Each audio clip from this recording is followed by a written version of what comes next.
At the end of each year, MPW compiles a comprehensive report of that year's projects and activities. This information is shared with customers through the utility's annual report, as well as a condensed year-in-review publication. It is also presented live in our annual Power Breakfast and semi-annual Employee Informational meetings. The following are highlights from those meetings. First thing we're going to do is walk through some highlights from our progress last year. We had a lot of activity related to our strategic plan and our strategic objectives in 2023, so we're going to walk through just some of the highlights that we accomplished last year. Then Mark's going to go through a financial report. We'll look at high-level 2023 results and some of the drivers for that, and then also do a little bit of a look forward into 24 and beyond for financial outlook. And then we'll shift forward to this year, and we'll look at, the directors will walk through some key initiatives that we have planned for 2024. This was obviously our old strategic plan now, but this was a plan we had in place for 23. Everything focused around these 5 core strategies. So what we're going to do is walk through the updates from 23 in this format, walking through the 5 core strategies. It was just a short year ago in February that we launched iView, and we've got a picture of the core team up here. They worked really hard up until launch and after go live, supporting lots of different departments in using it. And we appreciate everybody's openness to using the new system. In the past year, we've learned a ton. The team has persevered, overcame obstacles, and addressed and continue to address pain points that employees have with product to make it work better for our end users. We're thrilled to have 8,000 customers registered in Smart Hub, and to us that shows that it really filled a void that our customers had for an online customer portal or mobile app. We routinely get requests for different networks for our cable TV lineup, and we were able to accommodate some of those requests this year. Newsmax was probably one of the most highly requested networks that we received after Paramount, which we can't get access to, but we were able to launch that in February, and that's in the cable news networks along with News Nation, which we moved there. Fun Roads and EarthX are content that's new to us. It's focused on travel, environmental, and sustainability. And Rewind is favorite shows from a simpler time back in the 80s and 90s.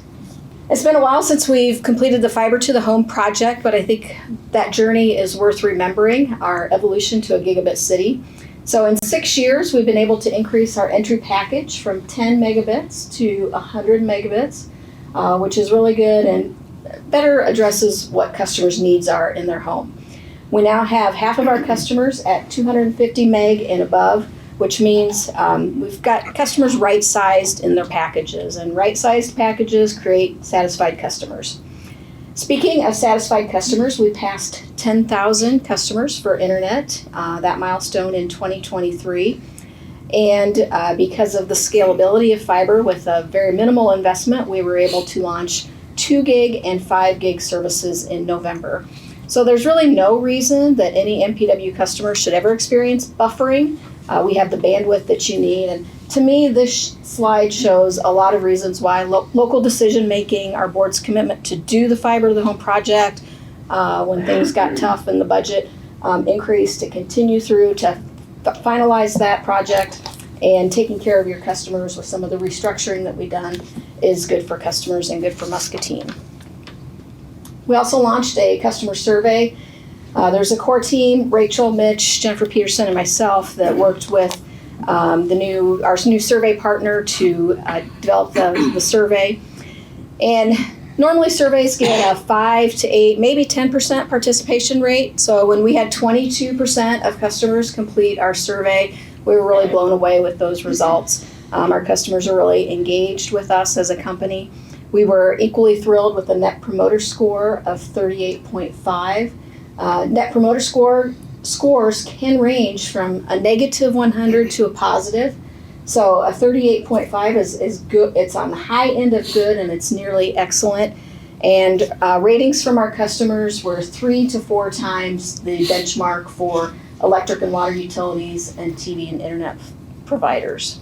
We also asked about how our customers' overall experience with us, because we, as Gage mentioned, we want customers to love MPW. So the MPW ratings for overall favorable experience again exceeded the industry benchmark by 13 to 14% on traditional utilities and 18 to 20% with cable and internet providers. So that's a credit to everybody in this room who serves our customer, goes above and beyond to make sure that their service is working, providing that good customer service when you're out in the public and dealing with customers, a smile that brightens the day, empathy in difficult times, and doing all those little extras. So thank you for that. These are the key strengths that were identified for us to continue to leverage. It's not surprising that we were rated very high in electric, water, and TV reliability. Customers feel that we do a great job of keeping them informed during planned and unplanned outages. And again, customer assistance, staff across the utility provide great customer assistance. The things that you do are noticed and appreciated. We love having all the love, but we also got some opportunities identified. In the electric utility, value of the service is a slight strength on the verge of opportunity. So this is telling us that our customers are really price sensitive. So as we have initiatives going on with Powering the Future, balancing investments with the impact on rates will be important for us. Water, internet, and TV. So with those things, we'll be talking with Ryan, Carl, Brian, and Tom. And additionally, we plan to launch some customer focus groups to gain more clarity and better understand the feedback and how we might improve in some of these areas. Not surprising insight that we gained is that our customers said reliability/quality and price are of top importance to the customer.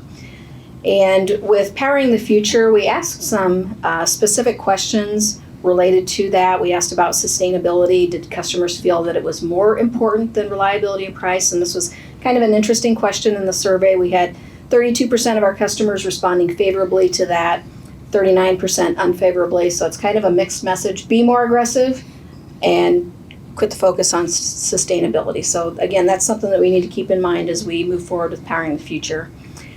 We asked if you what the willingness was to pay for higher levels of renewable energy. 50 people indicated that they'd be willing to pay anywhere from 20% to 100% more. 400 would pay 10%. And the one that stands out is 1,100 customers saying that they really didn't want to pay anything more for renewables.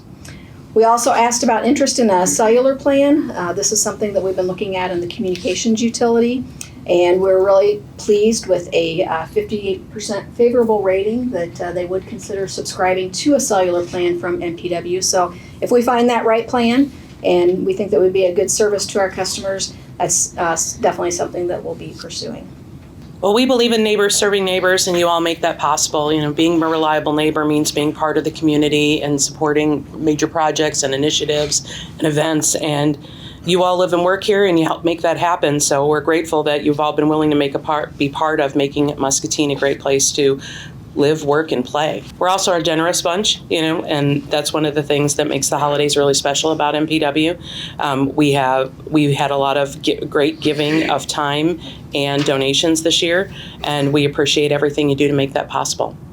Our community involvement has been great the last few years. I wanted to share 3 slides that just show some of that work that we've done.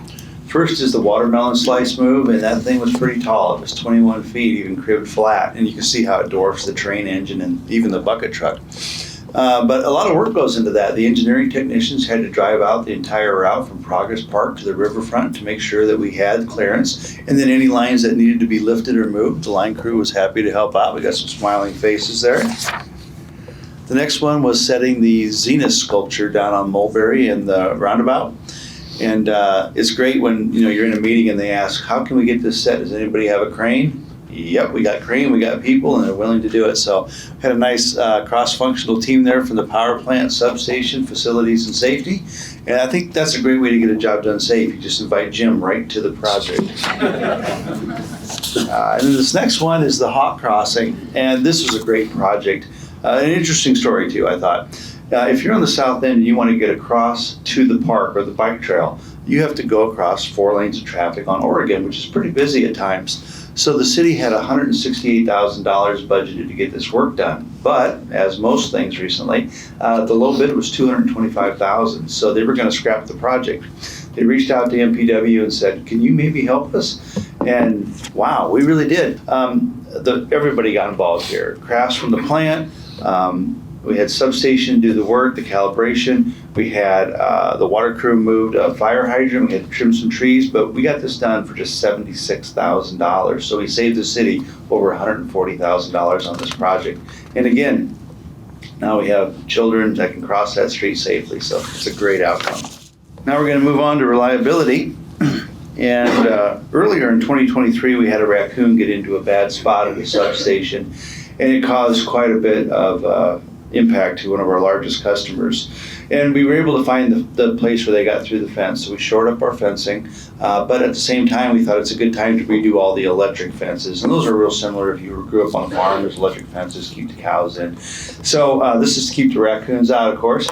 So we got a contractor involved, redid all the electric fences, and we even bought some test equipment so when we're at the substation we can test it and make sure that it's working. So with that, we're looking for both the reliability of the substation and the life expectancy of the raccoons to greatly increase. A picture on the left is of a substation project. A retiree mentioned to Gage that, wow, it's really dark at these substations. It's hard to see what we're doing at night. And the fixture that was there just had not stopped working or not working like it should. So we invested about $11,000 in some 70,000 lumen bulbs, LED lights, and the substation crew got that fixed. And what a great outcome to have it be like daylight down there. Somebody asked yesterday if that was actually this flash from the raccoon, but it's just the new lighting, so they did a great job. This next slide really highlights that reliability, and you can see here how MPW stacks up against some of the other utilities out there. And in full transparency, we don't have the 2023 numbers from the other companies, but these numbers are fairly flat. You know, everybody's reliability maintains about the same unless you do something really big, which we're going to talk about pretty soon. But MPW really stacks up well, and I think the big advantage we have is a small territory and neighbors serving neighbors. We're all living close enough that we can get to the job probably quicker and start assessing it before the large companies can make it to the job site. You know, they're covering so much area. So it's really an advantage to live, work, and be a part of MPW and Muscatine to have these great reliability numbers. The stats that you see on this page are reliability from 23, and you know, this is all the way from our equipment in the knock throughout town to our customers' homes or business. So when I see 3 9s up there, I'm really happy about that. And you think about it, you know, our poles, our fiber lines are at the mercy throughout the public of automobiles, squirrels in our case, and dig-ins. So 99.96 on the internet means that we're really getting it to the customer's home.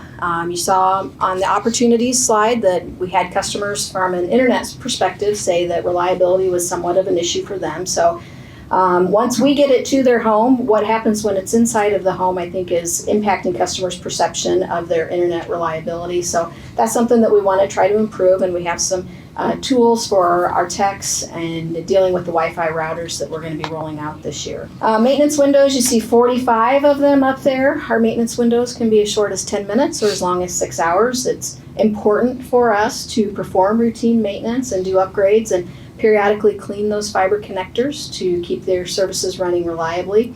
We perform those planned maintenance periods in the overnight hours to minimize impact on our customers, but we do realize that does impact our employees, so we appreciate those who come in to work those overnight outages to minimize disruptions to our customers. On the IT side, a lot of the development side was spent supporting the iView launch, creating reports for the different support departments to use with the new system. And then on the ops side, our projects were related to security, system and data recovery, monitoring, and alerting. And it's a lot of those efforts that helped us that Friday night in January when our team was alerted that something was going on inside our corporate network. Fortunately, the damage was minimized, and with a lot of hours over that long weekend, a group of employees got our internet services back up and running for our customers and our business systems back up and running. So essentially, we were business as usual Monday morning. For the type of event that we had, although that damage or the impact seemed relatively small, it really was a credit to the team that was working on this. We fared a lot better than other companies that have experienced a ransomware attack. We had a fun project over at West Hill Reservoir. This building is responsible for pumping water up to the water tower on the bypass and also maintains pressure to all of Muscatine. So it's really important to the water system. We took care of the important things first. We got the pumps replaced, fixed the reservoir, but then it was time to work on the exterior. Again, we want to be reliable and a good neighbor. I always think of these as remote sites, and sometimes out of sight, out of mind, and when we're there inspecting them, we're looking for reliability, not necessarily the quality of the paint job. But this one had gotten a little run down.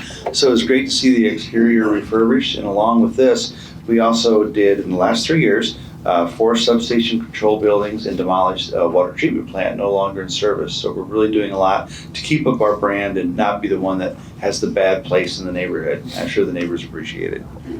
Well, one of our goals last year was to drive down our fish prone percentage. We get hit all the time as a public entity. Our information's out there, our projects are in the press, our names are out there, so we're a target. And we test this on a regular basis, but we also get hit on a regular basis. And we appreciate the diligence and the attention that you're all giving to your email. It's really important. This is a big vulnerability for us, and it's something that we have to keep up with. But thank you all for paying attention to this and continuing to do a really good job with it. There's a lot of stuff going on this slide. It's all about CO2 emissions, and the top part of it is what the rest of the world is doing, where they're headed. That's the top line. A couple lines there are projections or goals for the world. And the really important part for us is the blue line, which shows what we're doing. And in 2024, we had a goal of a 25% reduction in CO2 emissions. That's the red line kind of in the middle. You can see in 2023, we had a pretty significant reduction in CO2 emissions. It was substantial, but it was driven by quite a few things. The retirement of Unit 8A was one of them. Also, the switch to peaking unit operation for plants Unit 7 and 8. And the price of natural gas was really low, which also reduced the dispatch of Unit 9, which also contributed to the CO2 reduction. So we totally blew away our goal in 2024. And you can see we're really even last year was below our long-term goal of a 2030 reduction of 65%. So it definitely is achievable, and we're definitely headed down the right path. So a lot of activity in 2023 on Muscatine Solar 1. The PPA was signed at the end of 2022, which kicked off a whole lot of detail pieces. The developer worked really hard on the site design to get that completed, went through the city permitting process, and MPW started working on details like where we're going to put the transformer and the fences and things like that. So, and how we're going to talk. It's a lot of details got kicked off in 23 for that. As well as the substation design work that got started for a place to plug this thing into. And then we could see the MISO interconnection process was really getting delayed. It's almost a year behind. So with the anticipation of that continuing to slide, we had to redesign the PPA. So it really started putting the PPA and the MISO interconnection process in lockstep. So a lot of legal work went on in 23 for that. And then the whole project, it's really important that we have the community support. We've got major folks helping out here. We've got GPC, H&I, Bear, and the city of Muscatine. And the great part about this is it really helps the community expand the solar footprint. 24 megawatts is going to look really big when it's done. Just believe me. It's going to be huge. But also, it comes at an additional expense. And these folks were willing to step up and pay that additional expense so that additional cost didn't get passed on to the rest of the customers. So big move there. And we continue to investigate additional solar projects. So another big piece in 23 was the board approved the strategic priorities. What are we supposed to do in 24 and the end of or through the rest of 23? Again, we're starting out looking at a small scale chip unit. We'll talk a little bit more about that. Additional renewable resources, ELG compliance for Unit 9. That's for the existing units. These are big projects. It's over $1 million project. And then continue to look at the power supply options. The world keeps changing around us, and the rules keep changing as well. Energy efficiency, Paul's heading that up, and we'll be taking a look at demand response as well. On the combined heat and power unit, we had another big shift. The IRA came out, and it looks like it had some significant impact to the costs of this project. About maybe $12 to $15 million we could save using the IRA for this project, but So we had Stanley Consultants work with MPW and develop some financial models for that smaller chip unit. Then we use those to put together some pricing and basic contract terms. Everything's still moving ahead, but a lot of activity in 23 on that. And then making this transition, we've got a lot of work. I talked earlier about 8A retiring. It really had to be disconnected from Unit 8, which was a pretty big job. So we got that knocked out in 23, and then we're working on the MISO retirement process for that unit as well. Some other folks in this room involved with that. And then we've got a lot of reliability issues starting to plan for Unit 9 and Plant 1 as well. Just big ticket items, starting to get the numbers together for the 2024 budget. And powering the present. You can see there is a lot of activity, heavy duty activity, as Brandy pointed out. And a lot of that stuff got done without incident. Actually, it all did.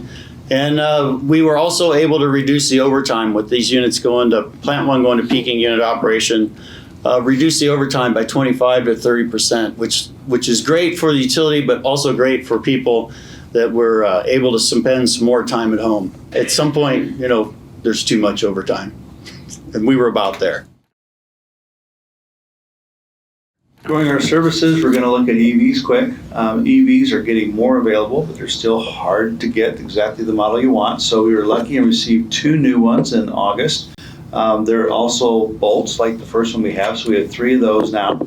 At the same time, we're expanding the electric charging availability in the covered garage in the north lot. And it got me thinking, if we don't have level 2 chargers out there, how are we charging these EVs right now? Well, we use them in town where they really perform well. They get the equivalent of 90 to 100 miles a gallon. And we only drive on average about 40 miles a day. So we're actually just charging those cars with a 120 volt outlet. There's no fancy charger, no expense. And I never had thought, you could probably get by with that, but it does work out. And then at the time, if you do need to get a faster charge, you can use one of the 4 level 2 chargers that we installed throughout Muscatine, which was really handy for me when I moved because I had a garage full of furniture. Couldn't get to my charger for a couple weeks. And then, of course, if you're traveling, there's a great supercharger network out there that's available. So the infrastructure is getting built, and the EVs are, I think, becoming more practical every day. We've got 3 more on order, and we'll be sharing more about that soon. This map shows our communications service territory. The green is our existing network that we've had and some small scale extensions that we've done since Fiber to the Home project. The purple is our NOFA 6 expansion going out Highway 22 East, and the blue indicates our NOFA 7. So why are we expanding our services? One, I think it's good for the Muscatine community. The more into the rural Muscatine that we have fiber services, I think that gives people another reason to choose to live in Muscatine versus Quad Cities or Iowa City. Our large NOFA projects, neither one of those would have been possible without significant granting from the state of Iowa, and the county kicked in some dollars for NOFA 7 as well. So in total, we'll be adding about 350 new homes passed, and each homes passed means more customers, which means lower fixed costs on a per customer basis, which is good for all of our customers. In 23, we completed all mainline construction in NOFA 6, and installs were completed or are underway along Geneva Hills Road, Sweetland Road, Deerfield, and we got into the Mekasiba subdivision last year. And in NOFA 7, the engineering and design work was completed. And we have identified a few other areas that we think would round out our service territory nicely, Hilltop, Burlington, Kilpack. But that won't be possible without some granting, so we're continuing to look at broadband grants to see if one might be a good fit for us. So a little bit about numbers. I know you're all excited. It's still early in the morning, and what could be better than some numbers? But we had a good year last year. It wasn't as strong as 2022, as you see from the graph on the left. So we had about $5 million of net income in 2023.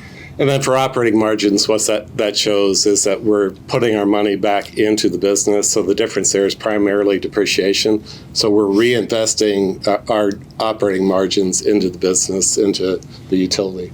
What this shows, and Doug talked about it a little bit with the high natural gas prices in 2022, That influenced the electric wholesale prices significantly because natural gas prices tend to drive what MISO energy prices are.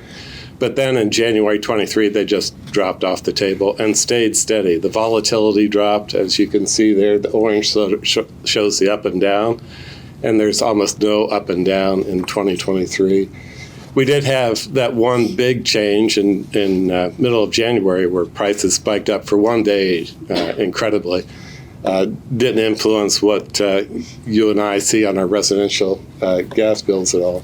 But then one day in February 8th, we were buying energy on an average basis for the whole day at 1.2 cents per kilowatt hour.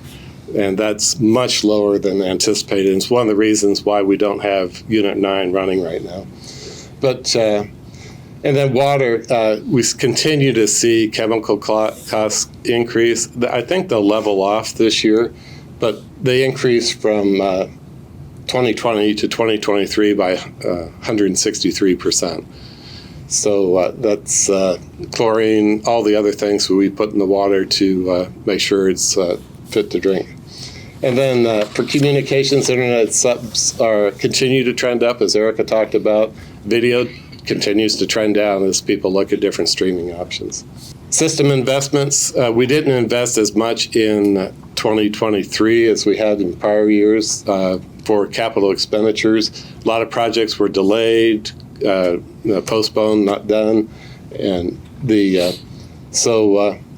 I do anticipate in 24 we'll be spending much more of our capital budget than we did last year. For our cash position, it's strong. So we had almost $80 million at the end of 2022. That dropped to 70-some million in 2023. And you might wonder why we need so much cash. The reason for that is that we do have a volatile business, especially on the electric side. So markets can change rapidly.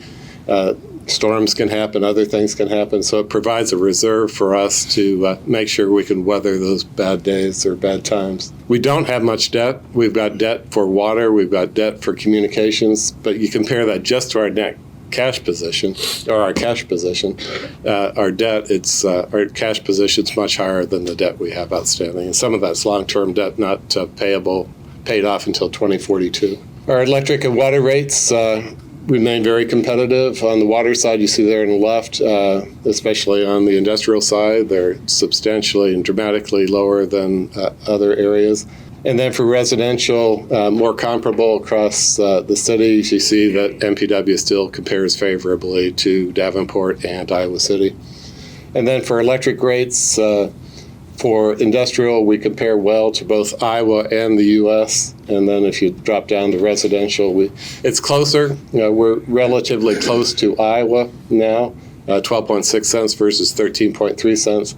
But if you think about what's happening nationally, electricity prices are much higher for residential customers than they are here in Muscatine. Financial outlook. As a continued soft market, as I mentioned, Unit 9 is off right now. It may not be back running until after this April outage, April 20th. Electric CapEx, and that's the capital expenditures. We do plan to spend significant funds on the chip unit. Those are much bigger than we've seen in the past, and we'll be looking to do a financing this year that could be $100 million. We haven't done large financing since the early 80s. And then for water, continued reinvestment in infrastructure. We have rate increases. We're thinking on the water side, that's sort of 4%, dropping to 3.5%, then 2% over the 10-year period. And then for communications, strong cash position to the point that communications is paying off its loan from the electric utility on a more rapid pace than was originally planned. And this forecast projection has that payoff much earlier than was anticipated.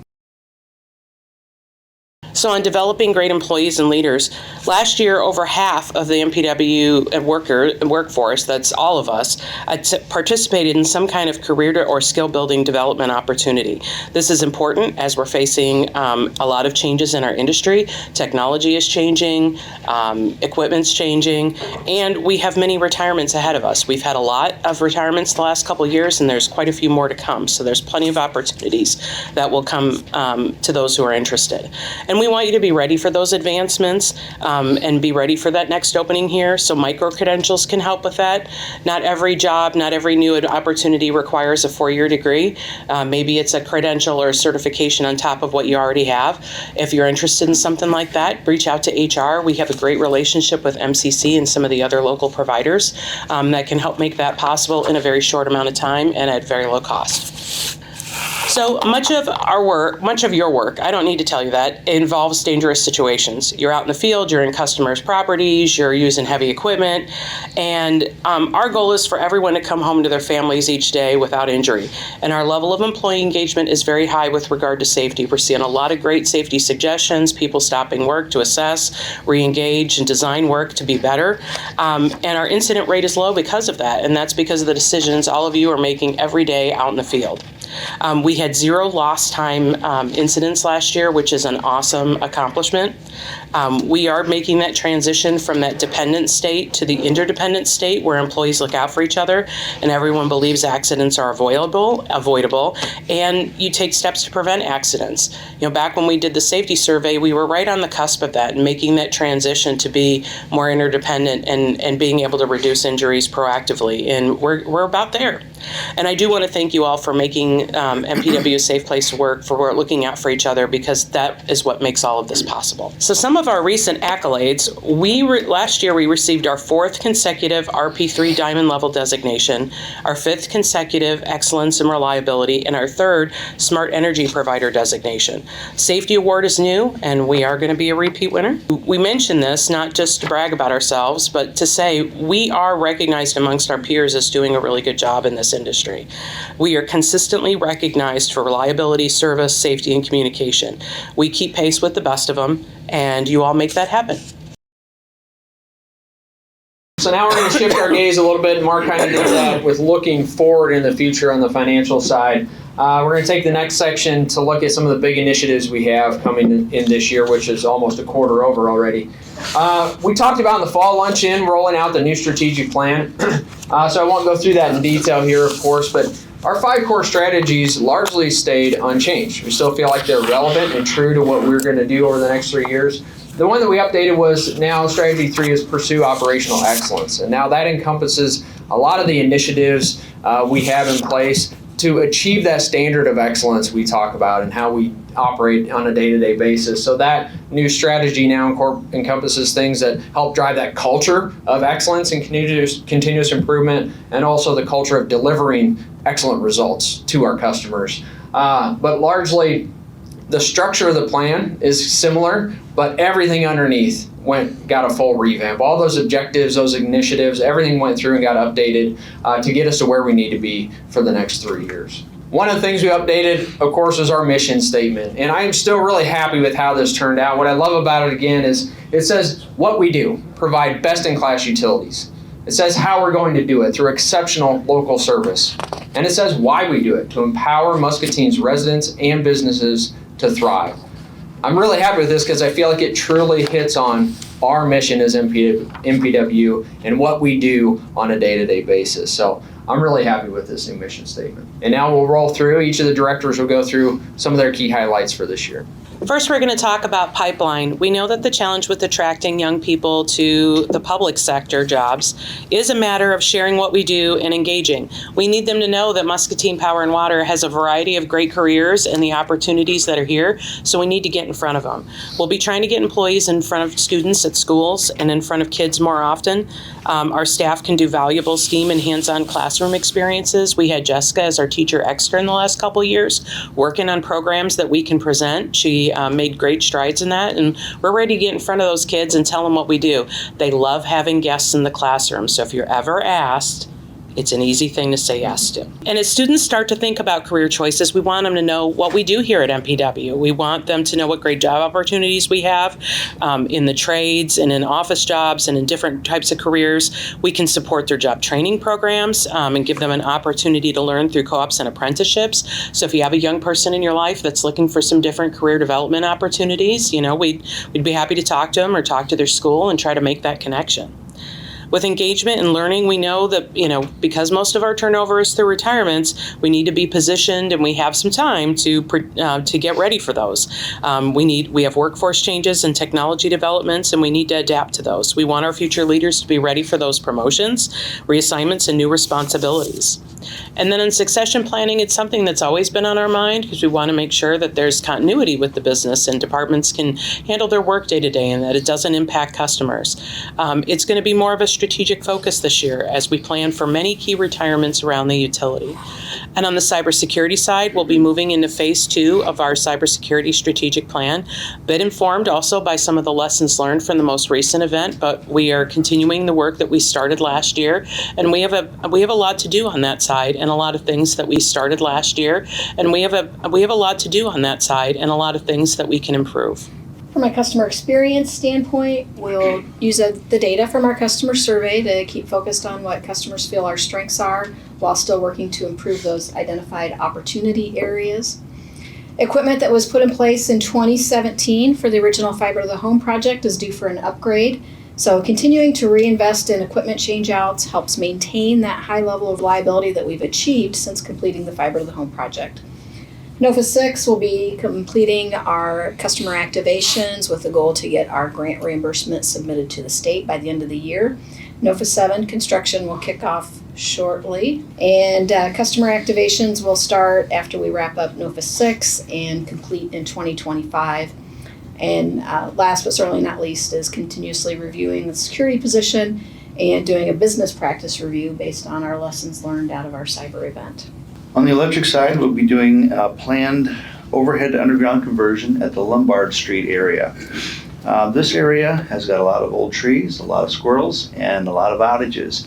And there's a large industrial customer on that circuit as well as 600 other customers. So this makes sense to put this one underground, but we're going to do something a little different. We're also going to install some new remote sectionalizing equipment. And what that's going to do is basically cut the circuit in half. The win here is when you do have a fault that's past that halfway point, you're only going to have half of the customers out. So that's going to impact our reliability in a big way. Also, for those poor people that did lose power, it's going to be quicker to restore them because when we go out and patrol, we only have to patrol half as much. So I think it's going to be a big win, and we plan to put a lot more of these systems out there. Now, we can't put those on every circuit because they are $30,000 to $50,000 per installation. So we're going to be setting up criteria, looking at those physically longest and most commonly affected by outages, and make sure that we get these placed where we get the most bang for the buck. But I'm really excited to see some new technology out there being put on our system. And the largest project, which Doug tipped us off to, is the Grandview substation upgrade. Now that substation needs to be upgraded for the Solar One interconnect, but it also needs to be upgraded because it was a temporary installation about 40 years ago. It's high time that we modernize that substation and got that up to par. So that'll be about a $6 million investment, and right now we're in the design stage. On the water side, it turns out wells are expensive to drill, and that's because our wells pump 1,500 gallons per minute. Now, typically, if a well fails, we just go out to our new well field at Grandview, where the Solar One project's going to be, and we put the new well in there. Well, this one didn't fail because of the site. It's actually a good producer, but there were some mechanical issues with the screening where that well just doesn't produce anymore. So the crew had the idea just to scooch over 50 feet and re-drill the well. We can reuse the electrical connections that are already there, and it'll take a lot less water main construction to reconnect that well. We're expecting a savings of about $300,000, so I'm really excited about that project as well. Sheridan Street has had several water main breaks, but the most recent was on January 14th, which was a Sunday night at 7 p.m. That's a horrible call out to get, right? Sunday night at 7 p.m. water main break, but that's when we had that cold spell and it was 10 below zero. As typical, the entire crew showed up, And they do that for a couple reasons. One, if they don't all show up, they know it's that much harder on the rest of the crew. And also, they're just awesome. They take ownership of their water mains, and they're happy to go out there and get those fixed. This replacement project will include 620 feet of 8-inch water main and an additional hydrant to bring the spacing up to modern fire protection standards. Last thing, on the bottom right there is a map of the West Hill Sewer Separation Project. And we always follow the city because it's a great opportunity to get in and tune things up. They're tearing up the street, they're putting the street back. Normally those costs would fall on us, so we always want to get in there to take advantage of that situation, but also we don't want to inconvenience our customers more than we have to. There's nothing worse than tearing up a brand new street, and occasionally it does happen. But even if we're not replacing all of our water mains, we're replacing, because the pipe's usually in really good shape, we replace the valves, the hydrants, and make sure everything is tuned up to get another 50 or 60 years out of it without any maintenance issues. It's a little hard to see, but there's some red lines on that map. That's for future overhead to underground conversions. And we always want to get the electric conduits in there, the communication conduits. It may be a few years out, but again, you don't want to inconvenience those customers and tear things up that were just replaced at a very large expense. And we're going to talk about EVs again. You know how sometimes you have to wait till Christmas to get something and just seem like it's going to take forever? Well, this big forestry unit has been 3 years since we ordered it, 3 Christmases. What's great about this truck is it's got a GEMS unit on it, and GEMS stands for Job Site Energy Management System. And there's large diesel in that truck to tow, get everything out to the job site, but then that diesel idles all day just to run the PTO, keep the climate in the cab not cooler, warm, whatever the crew needs to stay comfortable. So you waste a lot of money on fuel and it makes a lot of noise. This new system, once you get to the job site, everything will be run by the battery pack. You shut the diesel off, save fuel, save emissions, and it's really hard for that crew to hear what's going on, hear the radio. So any noise reduction we can do is a big benefit from safety, hearing protection. It's just a bunch of wins on this whole unit. So I'm really excited to get this one. We also have a Ford Lightning, which we got confirmation the truck's been completed. We're just waiting for it to get through quality and show up here at the shop. So be excited to see our first Ford truck. That's a plug-in hybrid that we can put to use out in the well field. We talked a little bit about 2023 and working on the PPA and land lease, the power purchase agreement. Evidently, we got the talking part done because Gage signed the amended PPA and lease, which really tied the whole project to the MISO interconnection process. Really important step for this project to make sure that it keeps moving ahead. And for keep moving ahead, that means that we maybe start purchasing materials in 2024, construction in 25, and the unit online early 2026. And we really stepped it up, or Ryan has stepped it up on investigating future solar sites in the area too. Also taking a look at the interconnection reuse of Plant 1. As that thing gets old enough to we retire it, we want to reuse that interconnection rather than going through the MISO's interconnection process. For the chip unit, we talked a little bit about Stanley and MPW working on the details of that IRA compliant chip. When that got done, we took that financial models and ran it back through the power supply study. Project's still very viable. So we've worked with Stanley on the preliminary design, which is they're continuing on with that, which is going to take everything from a budgetary quote to actual bids. And that's at the point we get actual bids, then we can make a final decision on a recommendation to move ahead with this project. I also talked a little bit about some of the financial benefits of the IRA for this project, the millions of dollars. One of the challenges with that is that this project has to start by the end of 2024, which is this year, and has to be online, or we expect it to be online in 2027. So all of this kicks off a whole host of activities, which include permitting, financing, developing the project, and working on a steam contract with our customer. 2024, it's about time to kick off yet another power supply study where we take a look at all the assets that are out there, update the capital costs, to review and refresh the market forecasts for gas and electrical energy. This is an important piece. It's been a few years now since we did the original power supply study, with a lot of movement in rules as well as the price of things, so it's good to sweep back through it again. The chip project and the solar project are still a small part of our portfolio, but so we still have to look at what comes after that. So just always moving ahead. And then our environmental initiatives. We've got several of them going on at the plant. ELG is Effluent Limit Guidelines. It's a big project these are multi-million-dollar projects for both the ELG compliance for the FGD and the bottom ash system. We also expect to see some pretty significant changes in the environmental rules by the second quarter of 2024. So we'll be watching those, taking a look at what that impacts that will have on our existing units, putting that information back in the power supply study in the fall. And then we'll continue headed towards that 65% reduction, as we'd shown early on with the first slide. It looks like we can do that. And another big piece that's something brand new that's utility-wide is going to be a sustainability initiative. We'll be kicking that off this year. Powering the present, some of those things that we had planned for in 2023 are going to come to fruition in 2024.